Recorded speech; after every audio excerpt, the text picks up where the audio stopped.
Hi and welcome to this spur of the moment video on Overwatch 2.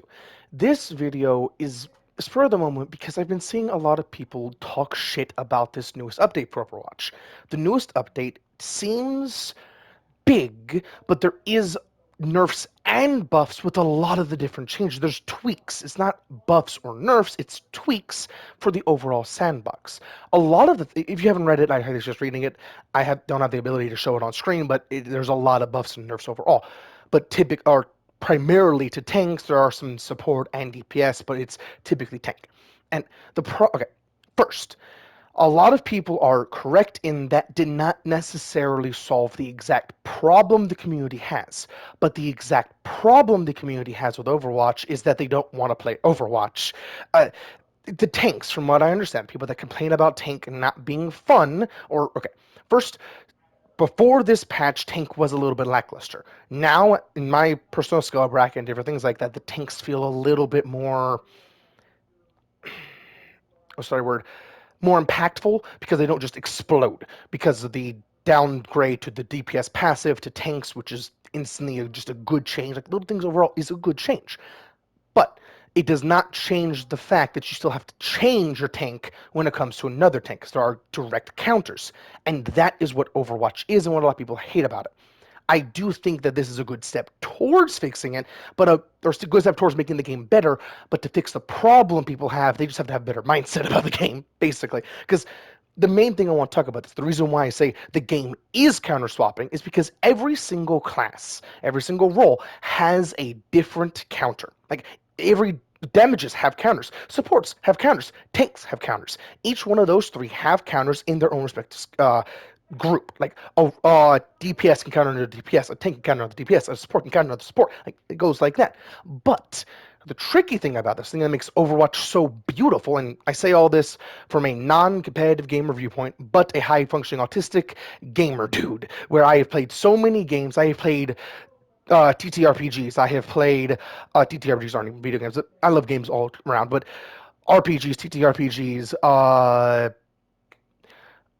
turn-based RPGs. I have played FPS games. I've played literally all sorts of games. The only game I haven't really played is dating sims, but that's literally it. Like, I think. And dating sims, like all the different types of dating sims, and I do mean like the air quotations date twos, like those two. But I have not played any of those because I don't really like them. I would prefer to just try and find someone than simulate it. Like, that just doesn't even sound fun. Um, but what was I gonna say? All those games have a lot of different things that, how to put this? Games are art. And with that, you can actually have a good viewpoint on the art. Like, for an example, the Mona Lisa. Everyone agrees it's fucking gorgeous. It's absolutely amazing piece of art. Starry Night is absolutely amazing piece of art, and there's pieces you can take from it to say what makes it good, what makes it bad. Like, everything about Starry Night and everything about Mona Lisa, but you can take pieces from it, and I don't want to specify little things here and there. Just, you can if you really want to. Every game has that. This game has the broad strokes of team synergy, like true team synergy, not like Call of Duty where you have one person with a blank gun like a sniper and you have another person with an AR covering each other's asses. This is true team synergy where every person on the team is Overwatch, which is why there's the three. And the cool thing about where those are set up, I'm going to get to that, that's kind of cool as well. Each one is meant to work together, like I'm trying to hone in, but more than you really think, like more than you see with a lot of different things. Like, higher end Overwatch plays like this. I know it does, but its support is the healers are the ones doing a whole lot of things, but not, they can't, okay, each one can do a whole lot, but the supports are the support. They're meant to make sure both of these stay up, where this one makes sure both of these stay up. And then this one makes sure both of these stay up, is how it functions. But all three of them are constantly fighting the enemy team, be it with supports, guns, or just their all-out healing for their other two. Damaged, be it if they have a little bit of healing, be it if they have a little bit of stain, something like that, but also working on the other two, on their team, and then pushing forward to the enemy team, entire team. Like, they're meant to fully click with each other. And the cool thing about how this is laid out is the tank is meant to be in front. Like, that is guaranteed, the tank is in front, but the tank can be more damage if they want to be. Like with Ball is like the most like DPS tank. but ball is still pretty good if you know what you're doing and your entire team plays around you, which is another big thing of basically any character, and I can't think of it one off the top of my head. Basically, any character is playable, even in higher end shit, if you know what you're doing, if you prioritize different targets, if you work together, communicate, different things like that. Like, for an example, I do want to hone in on this and make sure this is out there because people don't think about this game how it's meant to be thought about. Same with like Destiny community, different things like that. People don't think about this game in the right viewpoint, which is why they complain about everything that comes out, every update, every nerf, everything. Basically, even truly good things people just complain about with this game, even Destiny, but I don't get it. Uh, Wrecking Ball with Sombra and Echo. That is a lot of burst damage, but say you're fighting against, or supports for this doesn't really matter, just the first three. Supports can be really anything, just for raw versus. So you have Wrecking Ball, Sombra, Echo. You have a Hog on the enemy team, which counters all three, basically, if they're good. And all six of these people are on the same skill. Think about this. So same skill, same bracket. They're all GMs or higher. They are just fucking good. Or not higher, like GMs or higher, as in like top 500, that general thing, like high up in there. They're all in the same skill bracket, all have equal skill. How clone your favorite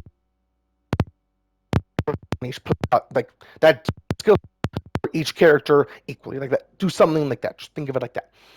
Hog on the enemy team with a Bastion, or okay, how to put this? Sombra is the only character that kind of throws a wrench in all this, because Sombra is very similar to Lucio in one way and one way only. If you know the map, you can't die. Like, Sombra, more than Lucio. Way more than Lucio, because Sombra cannot be countered unless it's by another Sombra, even by a Suckwitch. If you have the correct map and not even the right comp, if you have the correct map and know where to toss that translocator, you are guaranteed to survive anything. Because one, translocator is a cleanse. Two, translocator, as it is tossing, will teleport you, like if it gets gone and is flying. If you get hammered, slapped, or anything, you are instantly up there. So all you have to do is survive that first couple seconds and judge where you have to attack and use cover. Like, it's a lot of playing like a mouse, basically. But you are a mouse with an SMG. That play like that, where you are constantly behind things and nothing can counter you except for a Sombra waiting for you to show up. Because that's the only way to counter a good Sombra, is by another Sombra just doing anti-Sombra techniques, is what I like calling it. Because all you're doing is waiting for the Sombra to show up and saying, "Ha, fuck you," and getting rid of them. Uh, the I'm gonna say with with that said, another way to counter Sombra is really with any character if you can bum rush them. Like with Moira, if they are first, they have to drop their invisibility. Don't try and find them. They have to drop their invisibility for you to fight them, which means to really counter a Sombra, you have to work together, which is why a Hog and like Bash and different things like that is good, but there's no one-to-one direct counter, which is why I talked about the Sombra thing, because it does kind of throw a wrench in it. But to counter Sombra, it's good teamwork. If you really want to be specific in like hard counters, it's just turn at her, delete her, that general thing. But Sombra thrives when you are a little bit away, like just by a wall, by a hair, because of the DPS, which is why even in a highly competitive thing, a Sombra can be very good. And even with this general thing, and I do want to get to the other team's DPS, or the other team's DPS, but Sombra is good at other things. A good Sombra doesn't just go for a kill with their hack. Their hack can also be used, like say for an example, Hog. Hog is very hurt from any source, got very hurt, and about to heal. The Sombra can hack them either mid-heal or about to heal, and they can't heal anymore, which instantly allows anyone to pop them like a zit, because they don't have the 40% damage reduction, I believe it is, and the constant healing going off, which is kind of damage reduction itself. But that general thing of they now can't do that, and that goes for any tank, any damage, any support. No matter what ability they're about to do, if you know they're about to do it, stop them. Like, for an example, Moira's ult, you can instantly turn that off. Just say no. Just with the hack alone, which is amazing and kind of bullshit. Like, there's a reason why people like there's a reason why it's justified that people hate Sombra, but to the tier that a lot of people hate Sombra, that is not right, because Sombra is the best counter for a lot of different things. Sombra is very good at countering ball, very good at countering a lot of different things because of little nuances in the gameplay that are most definitely intentional. Like if Wrecking Ball's thing was okay, Wrecking Ball's thing could be a passive, like the support passive or DPS passive. Instead, it's an ability, so Sombra can actually hack it. That's intentional because it could easily just be a passive, like floating or anything. Or not floating. I think floating can even be hacked, but like specifically the less healing over time with the DPS passive. Different things like that. That's on purpose. Like Sombra is a key thing in all of this when it comes to teamwork, synergy, and all sorts of shit. Which is why I like Sombra, besides just the I hack, I delete kind of thing.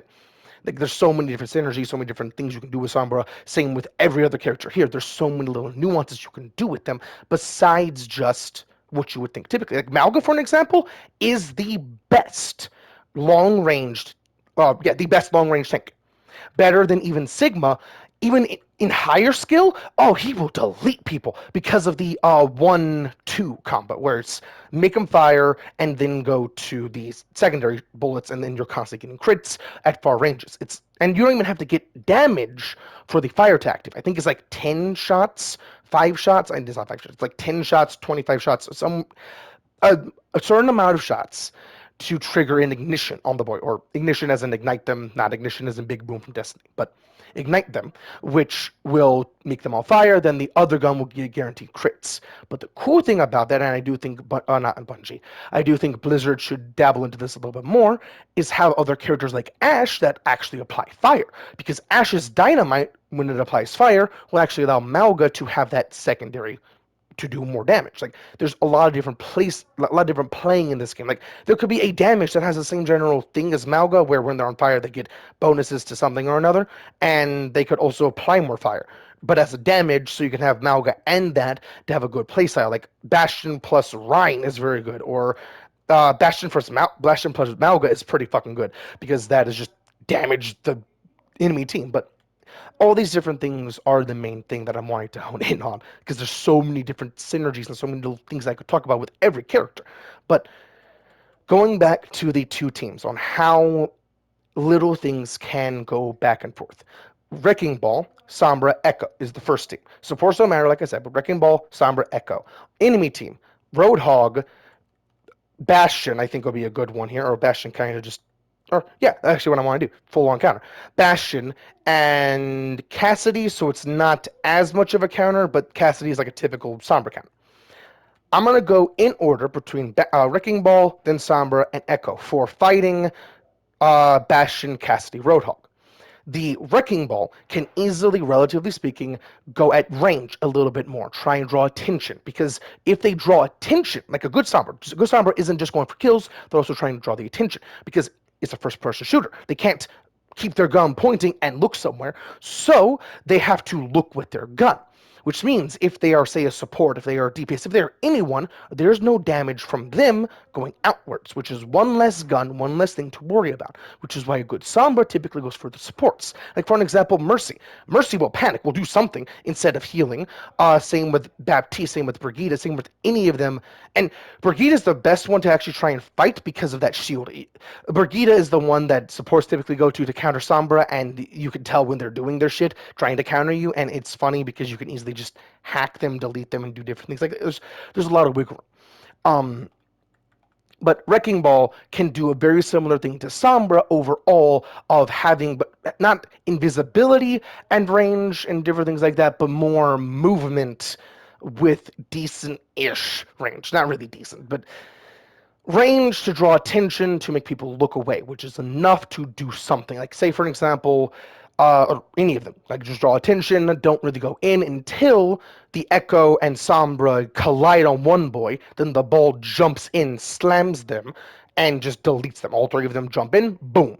And then they delete them, go to the next one, go to the next one, because what they have to do is DPS check each one, because that's what they're going to do, kind of thing. Like, that's how that works. With Sombra, Same general rules apply. Like, same thing, actually, I just said everything. That's how that would have to function, where you're picking off one at a time, basically doing like alien versus predator type mechanics, where you're picking off one, then going through all of them.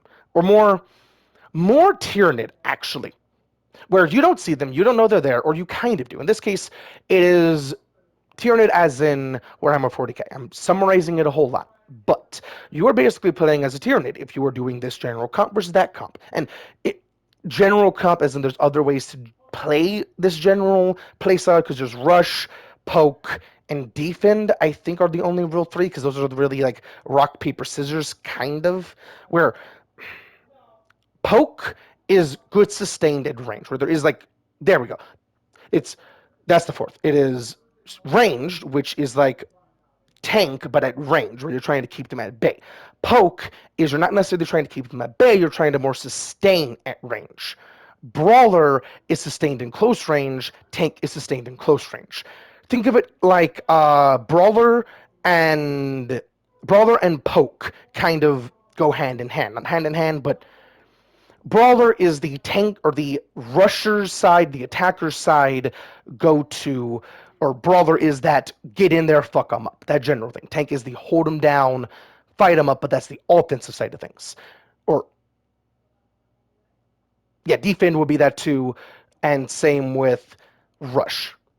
Making sure I get the right words. The poke and range is the exact opposite. They are the defensive ones and staying at range, trying to kill them before they can kill them. Like, it's more defensive oriented than offensive oriented, which is why I say tank more than defend, which is why I want to say that more, even though tank is a classic. I don't know the exact thing, because you're not necessarily defending with this, you're just becoming a moving wall, is really all you're doing, which is a lot of different ways to play in them. All have different ways to play in them. Like, for an example, Drunker Queen is an amazing rush and brawler, and that is like in the same general thing, because brawling is getting in their face to be able to destroy them, which is rushing, which is why I have those four, even though there is more if you really want to be specific, and if you have heard other people here and there. Those four are kind of the only four playstyles, because any other can be kind of niched into these, because these are broad strokes, not specifics. Junker Queen could easily be a good rush, which is in the brawler side of things. Could easily be that. Malga is defensive, or tank defensive, whatever I want. I don't know what to call that. And brawler. And the difference between sustain and brawler for Malga is when you are going more brawler for Malga, you are getting in there primarily, going full blast into their face, just full on, fuck you, trying to get as much sustain as possible, trying to get as much stuff as possible. At range, when you are more defensive, you are doing the combo of one, then the other, then the other, then the other, just rinse, repeat, rinse, repeat. And I say rinse, repeat, because if you didn't know, you can actually cause the ignition again, even though that they are ignited, or keep it going. I forget exactly the terminology, but you can keep it going with one gun as you are actually doing, not as, but if you cycle it, the exact time, you can basically cause an ignition after one ends to then go more crits and just back and forth, back and forth, back and forth. Just do a fuck ton of damage that way. At range, which also gives you a little bit of sustain, but primarily that would give you a lot of defense, primarily, like different things like that.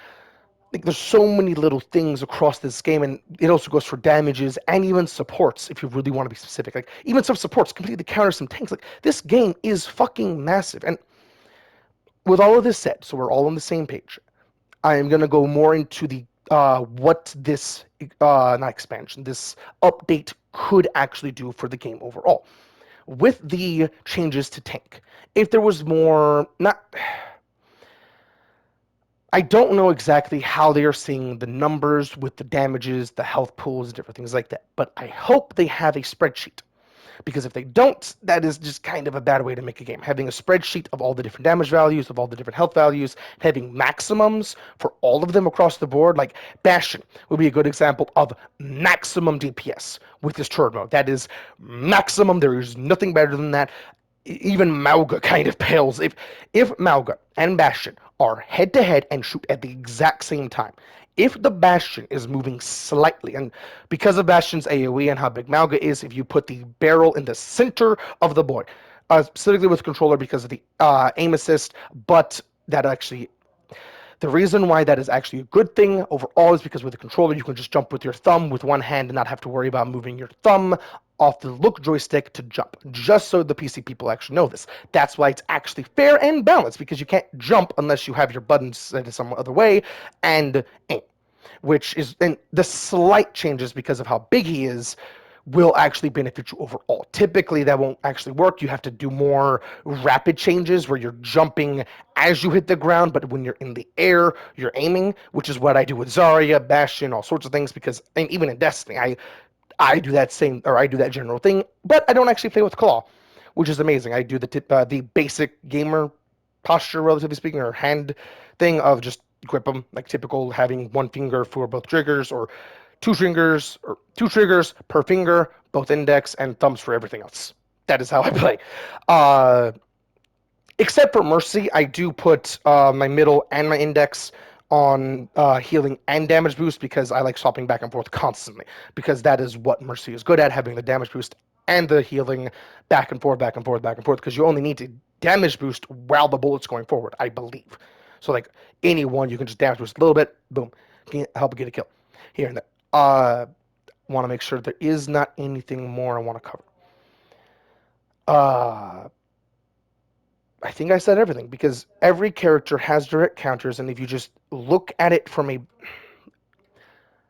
boiling everything down to how you should look at it. This game, if you look at it from the broad strokes, not from the broad strokes, that's a bad way to put it. Look at each character as an individual in a vacuum, and then picture them working in a team.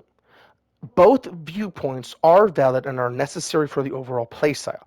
Like from the Sombra's point of view, if they were playing like shit, if they just, or not playing like shit, if their character was kind of lackluster, as in overall gameplay, ability usage, how much they do for overall gameplay, how well you actually move and feel as a character, like if your view is a little bit more floaty depending on screens, like all of these little things matter overall for lackluster or luster gameplay. I don't know what the other version of lackluster is, the opposite of that, because lackluster is not as impactful. There's not even a really good way to describe it, but a good game overall has a good grindy, air quotations, grinding, and you're doing the same thing over and over and over again, but that could easily be PvP. Like Call of Duty is a grinding game. You're doing the same thing over and over and over again with different things.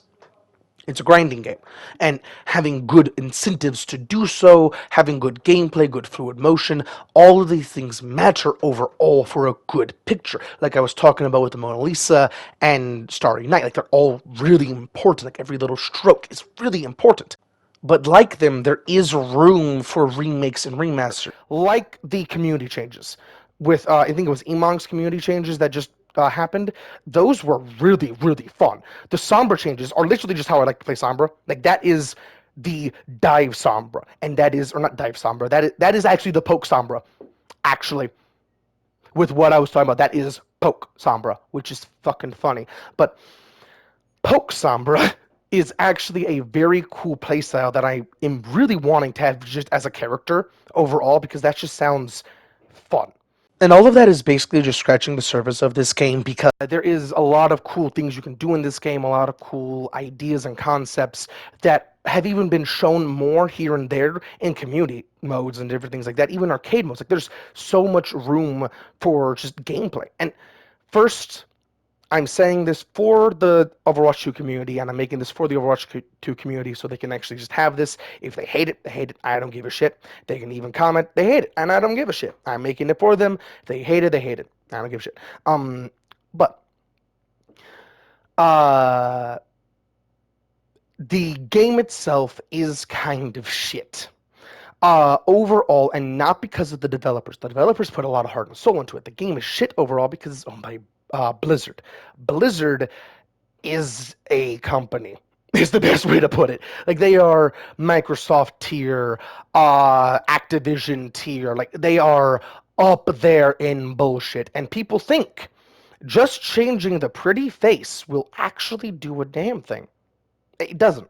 They're just hiding it better and giving a new face for people to look at, which is all him changing his, like, him getting rid of the CEO. I forget exactly who it was, but the guy that was CEO stepping down and having somebody else replace him Doesn't change anything because who put her there? I think it's a her now. Who put her there? The same motherfuckers. Like it doesn't change anything. And same with like the prices in this game. The prices actually aren't that bad, but it could be better overall because you are just buying some skins. Sometimes some skins are actually kind of worth it. Like there is, I think what I think they should actually do because it's actually a good example. Things like these that actually change geometry, that do all sorts of things. I don't think they should. Okay, I think exotics, relatively speaking, should go to this price range and not have anything like that. That is just expensive for no reason. And that's basically 19 bucks. That's basically 75 bucks. Basically rounding here and there. Best way to put it. 19 bucks for that skin, where that's 100. Not 100, 10 bucks, but 100 or 1,000 that. But they don't look that different. And comparatively, that is a helmet, that is sharp paid, all of that. Comparatively to that, mixed with, there is one easily with a helmet. This even just has a helmet. Comparatively to the two, that should not have that extra 900 bucks. Or not 900 bucks, 900 whatever the fuck. I was saying bucks to make it simple. I forget exactly what that currency is called, but this game's premium currency. It shouldn't have that because comparatively, there's not much difference. Besides what they are wanting to say is the difference, which is kind of annoying with that overall pricing range. Exotics or golds, whatever they're called, could have a price range from 100 to 75, or 75 to 1,000, not 100, but 75 to 1,000. That would work, but that extra bit is not needed. Even up to that, that isn't needed that much either. But that does kind of make it worth it overall because the overall geometry changes and the overall changes overall. Because that is what you're selling with the skin is the changes. Which is why some recolors, and that's another thing, this game loves recolors for some fucking reason, more so than Apex, and that is saying something.